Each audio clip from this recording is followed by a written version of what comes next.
بسم اللہ الرحمن الرحیم۔ السلام علیکم دوستو، کیا حال ہیں؟ سب ٹھیک ہیں؟ اچھا، دنیا میں ہم نے ایسا بہت دیکھا ہوگا کہ مختلف چیزوں میں مختلف تبدیلیاں پیدا ہوتی ہیں اور ان تبدیلیوں کا سبب کچھ چیزیں بن رہی ہوتی ہیں۔ مثال کے طور پر آپ نے آگ دیکھی ہے، تو آگ پر جب بھی کسی چیز کو رکھا جائے یا آگ میں ڈالا جائے تو اس چیز کے اندر تبدیلی پیدا ہو جاتی ہے۔ مثال کے طور پر کوئی پگھلنے والی چیز آپ نے آگ پر رکھ دی، موم رکھ دیا یا اور کوئی دھات رکھ دی تو وہ پگھل جائے گی۔ ایسے ہی اگر لکڑی کو آگ میں ڈال دیا تو وہ جل کر راکھ بن جائے گی۔ اس لکڑی میں تبدیلی آ گئی اور اس تبدیلی کا سبب کون بنا؟ آگ بنی۔ اسی طرح پانی، ہوا، یہ چیزیں بھی مختلف تبدیلیوں کا سبب ہوتی ہیں۔ ایک بیج پڑا ہے، اگر اس کو مناسب نمی اور ہوا اور روشنی پہنچتی ہے تو وہ اگنا شروع ہو جاتا ہے۔ اس سے پتہ چلا کہ یہ موسم کی تبدیلی بھی چیزوں میں اثر کرتی ہے۔ جب پانی کو بہت زیادہ ٹھنڈک پہنچتی ہے تو وہ برف بن جاتا ہے، تو ٹھنڈک وہ سبب بنی پانی کے جم جانے کا۔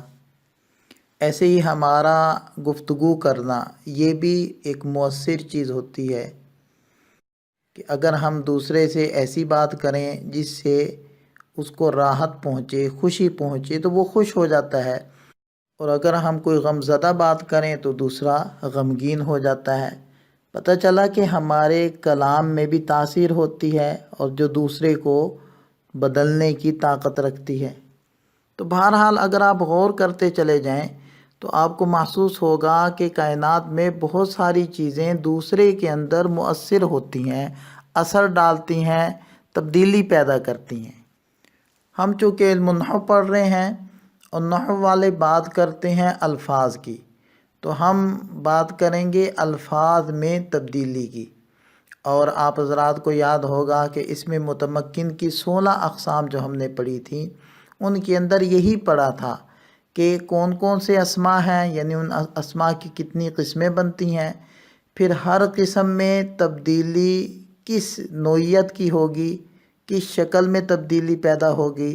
مثلا ہم نے مفرد، منصرف، صحیح، جار مجرائے اور جمع مکسر، ان تینوں کو کے بارے میں پڑھا تھا کہ ان میں 3 قسم کی تبدیلیاں پیدا ہو سکتی ہیں: رفعی حالت، نصبی حالت اور جری حالت۔ تینوں حالتوں میں 3 مختلف اعراب آئیں گے، جیسے زیدن، زیدن، زیدن، دلون، دلون، دلوین اور رجالن، رجالن، رجالن وغیرہ۔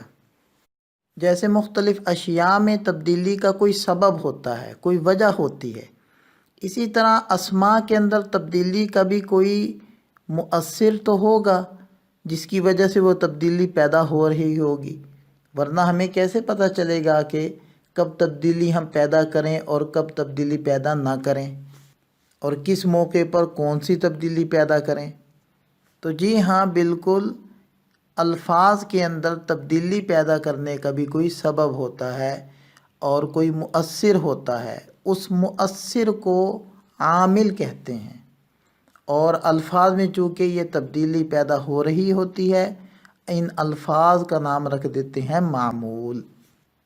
ہم نے چونکہ اب تک اسماء میں تبدیلی کے بارے میں پڑھا ہے اور تبدیلی افعال میں بھی پیدا ہوتی ہے، اس کو بھی ہم اگلے لیکچر میں دیکھ لیتے ہیں، لیکن اس لیکچر میں ہم دیکھتے ہیں کہ اسماء میں تبدیلی کن کن وجوہ کی بنا پر پیدا ہوتی ہے۔ تو تبدیلی پیدا کرنے کے جو اسباب ہیں وہ حروف بھی ہو سکتے ہیں، افعال بھی ہو سکتے ہیں اور اسماء بھی ہو سکتے ہیں۔ تو پہلے نمبر پر ہم لیں گے حروف، یعنی وہ کون سے حروف ہیں جن کی وجہ سے اسماء میں تبدیلی پیدا ہوتی ہے اور کس کس قسم کی تبدیلی پیدا ہوتی ہے۔ تو سب سے پہلے ہم لیں گے ان حروف کو جو اسماء کے اندر جر کو پیدا کرتے ہیں۔ پہلے تو آپ یہ سمجھیں کہ حروف کے استعمال کرنے کی ضرورت کیوں پیش آتی ہے۔ مثلا میں کہتا ہوں کہ میں نے لکھا قلم. اب میں نے لکھا یہ فعل ہے اور قلم اسم ہے. اب اس فعل والا ترجمہ وہ قلم تک یعنی اسم تک کیسے پہنچے؟ اس کے لیے مجھے کسی نہ کسی حرف کا سہارا لینا پڑے گا کہ میں نے لکھا قلم کی مدد سے یا قلم سے. دیکھیں میں نے لکھنے والا معنی قلم یعنی اسم تک بذریعہ حرف یعنی سے کے ذریعے سے پہنچایا. ایسے ہی میں کہتا ہوں کہ میں نے کپڑے کو بیچا درہم. تو کپڑے کا بیچنا یہ ایک فعل تھا، درہم ایک اسم ہے. ان دونوں الفاظ کو یا دونوں معنی کو میں آپس میں جوڑنا چاہتا ہوں. اب جوڑنے کے لیے مجھے کسی حرف کی مدد لینی پڑے گی. مجھے یوں کہنا پڑے گا کہ میں نے کپڑے کو درہم کے بدلے میں بیچا. دیکھیں اب یہ معنی مکمل ہو گیا. تو جب ہم ان جملوں کو عربی کے اندر منتقل کریں گے تو عربی میں بھی اسم اور فعل کے بیچ میں حرف آئے گا. جیسے پہلے جملے کا ترجمہ کریں گے کتبت بالقلم اور دوسرے کا ترجمہ کریں گے بعت الثوب بدرہم. تو دونوں جملوں کے اندر ہم نے مدد کے لیے حرف با کا انتخاب کیا. تو با کی مدد سے کتبت والے معنی قلم تک پہنچ گئے اور بعت الثوب والے معنی درہم تک پہنچ گئے. تو آپ گویا کہ یوں کہہ لیں کہ با حرف جر نے کتبت کے معنی کو کھینچ کر قلم تک پہنچا دیا، یا بعت الثوب والے ترجمے کو کھینچ کر درہم تک پہنچا دیا، یا کتبت والے معنی کا قلم کے ساتھ جوڑ پیدا کر دی. تو اس معنی کو کھینچ کر اسم تک پہنچا دینا اسی کو جر کہتے ہیں. تو یہ تو ان حروف کا اثر ہے معنوی اعتبار سے. تو ظاہری اعتبار سے بھی ان کے اندر یہ حروف تبدیلی لائیں گے اور اس تبدیلی کو جر کہتے ہیں. اور جر کے بارے میں آپ پڑھ چکے ہیں کہ اسم کی جو 16 اقسام ہیں، جس قسم میں سے اسم ہوگا اس کا جر اسی شکل میں ظاہر ہو جائے گا. اور حروف جارہ 17 ہیں: باؤ تاؤ کاف لام واو مزخلا رب حاشا من عدا فی عن علا حتی الا. تو یہ ایک شعر کسی شکل میں ان کو اکٹھا کر کے لکھا گیا ہے. تو اگر ہم اسی طرح شعر کے انداز میں اس کو یاد کر لیں گے تو یہ آسانی سے یاد ہو جائیں گے اور یاد رہیں گے.